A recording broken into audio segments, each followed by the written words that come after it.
ಇನ್ನು ಪತಿಯ ವಿಚಿತ್ರ ಲೈಂಗಿಕ ವರ್ತನೆಗೆ ಪತ್ನಿಯೊಬ್ಬರು ಬೇಸತ್ತಿದ್ದಾರೆ. ಬೆಂಗಳೂರಿನಲ್ಲಿ ಆಗಿರುವಂತಹ ಪ್ರಕರಣ ಇದು.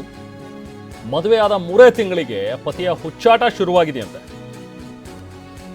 ವಿಡಿಯೋ ತೋರಿಸ್ತಾನೆ, ಎಂತೆಂಥದ್ದು ಅಶ್ಲೀಲ ವಿಡಿಯೋಗಳನ್ನ, ಆ ರೀತಿಯಾಗಿ ಲೈಂಗಿಕ ಕ್ರಿಯೆ ನಡೆಸೋಣ ಅಂತ ಹೇಳಿ ಈತ ಒತ್ತಡ ಹೇರ್ತಾನೆ ಅನ್ನುವಂಥದ್ರ ಬಗ್ಗೆ ಈಗ ಪತ್ನಿ ಆರೋಪವನ್ನು ಮಾಡ್ತಾರೆ. ಒಪ್ಲಿಲ್ಲ ಅಂದಿದ್ದಕ್ಕೆ ಹೊಡಿತಾನಂತೆ. ಈತನ ಹೆಸರು ಮಂಜುನಾಥ್. ಪ್ರೀತಿಸಿ ಮದುವೆ ಆಗಿದ್ರು ಕೂಡ ಪತ್ನಿಗೆ ನಿತ್ಯ ಟಾರ್ಚರ್ ಕೊಡ್ತಾ ಇದ್ದಾನೆ ಇವನು ಅನ್ನುವಂಥದ್ರ ಬಗ್ಗೆ ಸ್ವತಃ ಈಗ ಪತ್ನಿಯೇ ಆರೋಪವನ್ನು ಮಾಡ್ತಾ ಇದ್ದಾಳೆ. ಅಷ್ಟೇ ಅಲ್ಲ, ಅತ್ತೆ ಮಾವನೆದುರು ಬೆತ್ತಲಾಗಿ ಓಡಾಡ್ತಾನಂತೆ. ಮನೆಯ ಪ್ಯಾಸೇಜ್ನಲ್ಲೂ ಕೂಡ ಹಿಂಗೆ ಬೆತ್ತಲಾಗಿ ಓಡಾಡ್ತಾನೆ. ಅಕ್ಕಪಕ್ಕದವ್ರಿಗೂ ಕೂಡ ಮುಜುಗರ ಆಗ್ತಾ ಇದೆ. ಎಷ್ಟೋ ಸರಿ ಅಕ್ಕಪಕ್ಕದವರು ಕೂಡ ಇವನ ಬಗ್ಗೆ ಕಂಪ್ಲೇಂಟ್ ಮಾಡ್ತಾ ಇದ್ದಾರಂತೆ. ಬೆಂಗಳೂರಿನ ಕೇಂದ್ರ ವಿಭಾಗದ ಮಹಿಳಾ ಠಾಣೆಗೆ ಈಗ ಪತ್ನಿ ಹೋಗಿ ದೂರನ್ನ ಕೊಟ್ಟಿದ್ದಾರೆ. ಇಬ್ರು ಕೂಡ ಒಂದು ಖಾಸಗಿ ಕಂಪನಿಯಲ್ಲಿ ಕೆಲಸ ಮಾಡ್ತಾ ಇದ್ದಂಥವ್ರು. ಇಬ್ರು ಪರಸ್ಪರ ಒಪ್ಪಿ ಪ್ರೀತಿಸಿನೇ ಮದುವೆ ಆಗಿದ್ರು. ಬಟ್ ಮದುವೆ ಆಗುವಾಗ, ಮದುವೆ ಆದಮೇಲೆ ಕೆಲವು ದಿನಗಳವರೆಗೂ ಕೂಡ ಈತ ಚೆನ್ನಾಗೇ ಇದ್ದ, ಏನೂ ಸಮಸ್ಯೆ ಇರಲಿಲ್ಲ. ಬಟ್ ಅದಾದಮೇಲೆ ಏನಾಯಿತು, ಈತ ವಿಚಿತ್ರವಾಗಿ ಹೀಗೆಲ್ಲ ವರ್ತಿಸ್ತಾ ಇದ್ದಾನೆ, ನನಗೆ ಕಿರುಕುಳ ಕೊಡ್ತಾ ಇದ್ದಾನೆ ಅಂಥೇಳಿ ಪತ್ನಿ ಈಗ ಆರೋಪವನ್ನು ಮಾಡಿದ್ದಾರೆ. ಏನಾಗಿದೆ ಅಂತಂದ್ರೆ ನಮ್ಮ ಮನೆ ಹತ್ರ ಜಗಳ ಮಾಡಿ ಬಂದು ದೊಡ್ಡದು ಮಾಡಿದಕ್ಕೆ ನಾವು ಹೇಳಿದ್ವಿ ಸೆಕ್ಷುವಲ್ ಹರಾಸ್ಮೆಂಟ್ ತುಂಬಾ ಅಸಹ್ಯವಾಗಿ ಮಾಡಿದಾನೆ. ಎಂತಿ ಅಂತಾನು ನೋಡಿಲ್ಲ.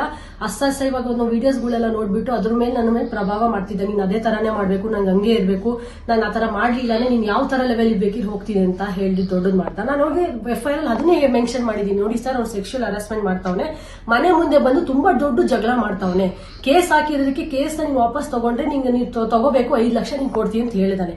ಬಟ್ ಅದೇ ನಾವ್ ಯಾವತ್ತು ಅಂತ ಏನು ಹೇಸಿಗೆ ಕೆಲ್ಸಕ್ಕೆ ನಾವು ಕೈ ಹಾಕೂ ಇಲ್ಲ. ಯಾಕಂದ್ರೆ ನಾನು ದುಡಿತಿದ್ದೀನಿ, ನಾನು ಇವತ್ತು ಹಂಗೆ ಇದ್ದೀನಿ. ಅವನು ಮನಿ ಟ್ರ್ಯಾಪ್ ಅಂತ ಹೇಳಿದಾನೆ. ಮನಿ ಟ್ರ್ಯಾಪ್ ಯಾರು ಮಾಡೋದು ಅಂದ್ರೆ ದುಡಿಲಿಲ್ದವ್ರು ಇರ್ತಾರಲ್ಲ ಅಂತವ್ರಿಗೆ ಯೂಸ್ ಮಾಡ್ಬೇಕು. ಬಟ್ರೆ ಅವ್ನು ನನ್ನ ಹತ್ರ ಹೇಳ್ಬಾರ್ದು ಮಾತು. ಯಾಕಂದ್ರೆ ಜಾಬ್ ಕೊಡ್ಸಿರೋದೇ ನಾನೇ, ಮ್ಯಾನೇಜರ್ ಪೋಸ್ಟಿಗೆ ಮಾಡ್ಸಿರೋದು ನಾನೇ. ಅದ್ ಹೆಂಗ ನನಗೆ ಮನಿ ಟ್ರ್ಯಾಪ್ ಮಾಡ್ಕೊಳ್ಳಿ, ದುಡ್ಡು ಕಿತ್ಕೊಂತವನೆ ಅಂತ ಹೇಳಿದಾನೆ. ಇದನ್ನ ನಾನು ಇಲ್ಲಿ ಬಿಡಲ್ಲ ಸರ್, ನಾನು ಇದನ್ನ ದೊಡ್ಡದು ಮಾಡೇ ಮಾಡ್ತೀನಿ. ಯಾಕೆ ಅಂತಂದ್ರೆ ಅವನು ಹೇಸಿಗೆ ಕೆಲಸ ಮಾಡ್ಬಿಡಿದ. ನನ್ನ ಫೋಟೋಸ್ಗಳೆಲ್ಲ ಅಪ್ಲೋಡ್ ಮಾಡಿ, ಅವ್ನ ಜೊತೆ ಇರೋ ಫೋಟೋಸ್ನು ಅಪ್ಲೋಡ್ ಮಾಡಿ ನಮ್ಮ ಅಪ್ಪ ಅಮ್ಮಂದೆಲ್ಲ ತೆಗೆದಿರ್ಸಾನೆ. ಅವನ 3 ತಿಂಗಳು ನಮ್ಮ ಮನೆಗೆ ಎಷ್ಟು ಚೆನ್ನಾಗಿ ನೋಡ್ಕೊಂಡಿದೀವಿ. ಅವನಿಗೆ ನಿಯತ್ ಇಲ್ದಂಗೆ ನಮ್ಮ ಅಪ್ಪ ಅಮ್ಮಂದು ನಮ್ದೆಲ್ಲ ಫೋಟೋಸ್ ದೊಡ್ಡದು ಮಾಡಿದಾನೆ. FIR ಕಾಪಿ ಎಲ್ಲ ಮೆನ್ಷನ್ ಮಾಡಿದೀನಿ, ಪ್ರತಿಯೊಂದು ನೋಡಿ ಸೈಬರ್ ಅಲ್ಲಿ ಹಾಕಿದೀವಿ. ಈ ತರ ವಿಡಿಯೋಸ್ ಗಳೆಲ್ಲ ಮಾಡ್ಬಿಟ್ಟು ನಂದು ಎಡಿಟಿಂಗ್ಸ್ ಎಲ್ಲ ಹಾಕ್ಸಿ ಮಾಡಿಸಿದಾನೆ ಫೋಟೋಸ್ಗಳೆಲ್ಲ ಅಂತ. ಇವನ ನಾನು ನಿಜವಾಗ್ಲೂ ಹೇಳ್ತೀನಿ, ಬಿಡಲ್ಲ ಸರ್. ಯಾಕಂದ್ರೆ ಒಬ್ಬ ಗಂಡನಾಗಿ ನಾವು ಒಂದು ಹುಡುಗಿನ ಸೆಕ್ಷುವಲ್ ಹರಾಸ್ಮೆಂಟ್ ಮಾಡ್ತಾನೆ ಸ್ವಂತ ಎಂತಿನ ಅಂದ್ರೆ ಯಾರ್ ತಾನೇ ಇಷ್ಟಪಡ್ತಾರೆ ಸರ್? ನೀನು 3ನೇ ಮದ್ವೆ ಆಗಿರೋಳು, ನೀ 3ನೇ ಮದ್ವೆ ಆಗಿರೋಳು ಸತ ಯಾವಾಗ್ಲೂ ಹೇಳ್ತೀನಿ. ನಾನು ಯಾವತ್ತೂ ಕಾಲ್ ಬೇಡಿ ಇಟ್ಕೊಂಡಿಲ್ಲ ಅವ್ರನ್ನ.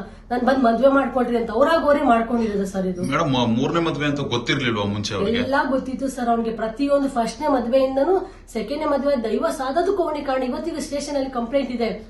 ಅವನು ಇದು ನಾಗರಾಜ್ ಅನ್ನೊಂದು ಜೊತೆ ಮದ್ವೆಲಿ ಆದಾಗ ಡೈವರ್ಸಿಗೆ ಹೋಗ್ಬೇಕಾದ್ರೆ ಕಂಪ್ಲೇಂಟ್ ಕೊಟ್ಟಾದಾಗ ಇವನು ಅವರಿಗೆ ಫೋನ್ ಮಾಡ್ಬಿಟ್ಟು ಹೇಳಿದ್ದ, ಸರ್ ಈ ತರ ಒಂದು ಕೇಸ್ ಬರ್ತಿದೆ ಸರ್, ನೀವು ದಯವಿಟ್ಟು ತಗೋಬೇಕಂತ ಮಾಡಿದ್. ಇವಾಗ್ಲೂ ಕೂಡ ಕಂಪ್ಲೇಂಟ್ ಆ ವುಮೆನ್ಸ್ ಪೊಲೀಸ್ ಸ್ಟೇಷನ್ ಅಲ್ಲಿ ಇದೆ. ಅವನ ಮೇಲೆ ಬಂದಿರೋದು, ಅವ್ನು ಹೇಳಿ ಫೋನ್ ಮಾಡಿಸಿ ರೆಫರೆನ್ಸ್ ಮಾಡಿಸಿರೋದು ಇದು ಕೂಡ ಇದೆ. ಅವನು ಸುಳ್ಳು ಹೇಳ್ಬಹುದು, ನಮ್ಮ ಅಪ್ಪ ಅಮ್ಮಂಗ್ ಗೊತ್ತಿಲ್ಲ, ನನಗೆ ಗೊತ್ತಿಲ್ಲ ಅಂತ.